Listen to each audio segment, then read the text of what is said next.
Hello, fellow HRD 631 learners. It's Lynn.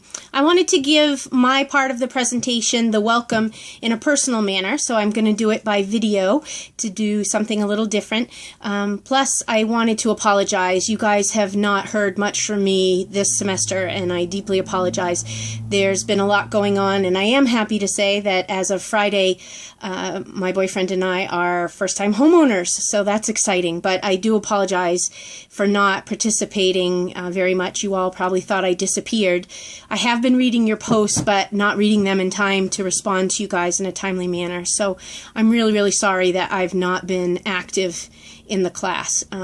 And hope that in future classes you get to know me, and some of you do know me and know I participated more in the past. So I wanted to start by that apology.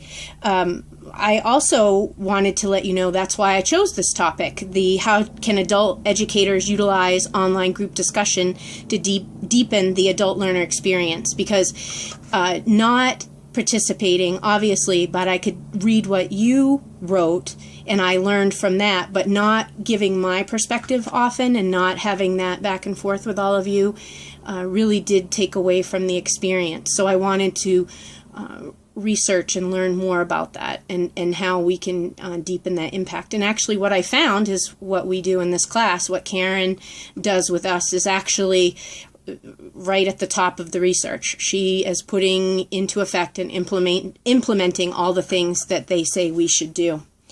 So I wanted to start by saying our textbook mentions that there's a digital divide that actually can deter folks from online learning and getting the full benefit of online learning. But our book was written in 2007, 7 years ago. So times have changed. The cost of computers have gone down. The availability of all kinds of computers, whether they now even a wristwatch, phones like I'm recording on my phone to you folks right now, and libraries everywhere. So it's accessible to just about everyone. So that divide is gone.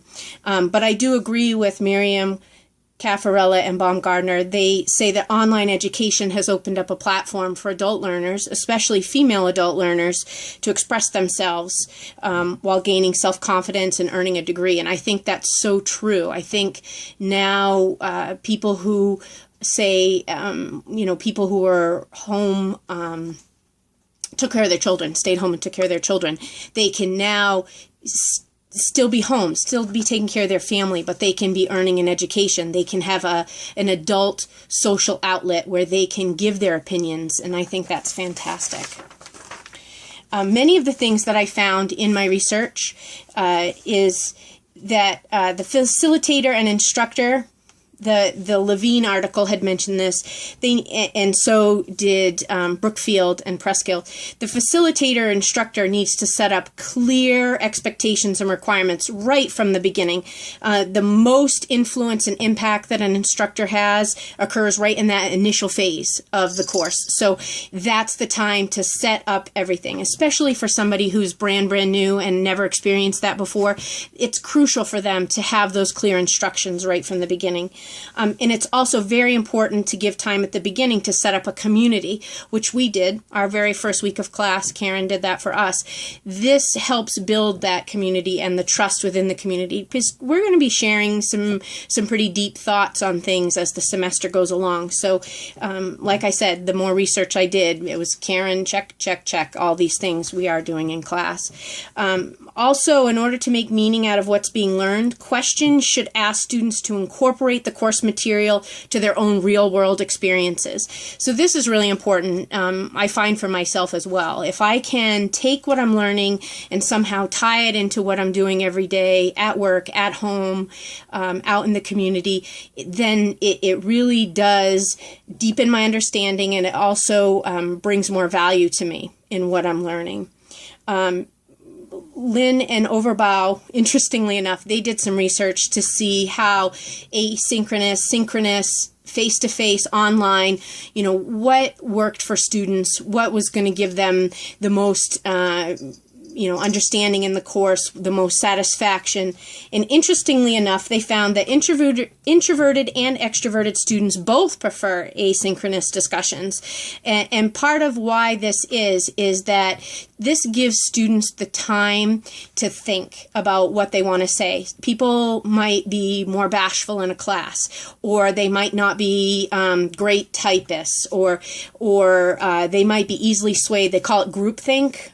Brookfield and Prescott talk about groupthink, where if somebody's a strong voice in a class, they dominate the discussion, they can sway the rest of the class. But if you have asynchronous participation, then the students can use their own time to process what they've learned and think about how they feel about it, what they think about it, and feel more comfortable sharing that with fellow classmates. They also found, would make sense, that students who could pick the kind, whether it be chat or threaded discussion online, if they could choose, they had more satisfaction.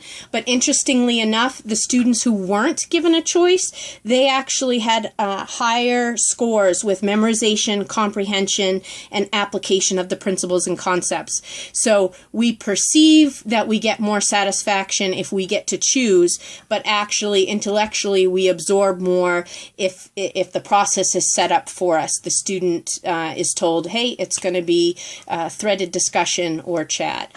So that was very interesting. I've set up a few questions for you folks online. That way we can talk. I set it up so that it could be those of you who have taught online, I'd like your interpretations of how things have gone for you. And then those of us who have not taught online can have a different thread to talk about our experiences and see how those correlate. I also have 2 very brief YouTube videos that I think you'll find interesting. One I think would be great to use with all new learners. It's a little cartoon, and I'm interested to see how the discussion goes. So again, I'm sorry I've not been participating, but I have been reading your posts, and I have appreciated being in this class with you. Thank you so much. Have a great night. Bye-bye.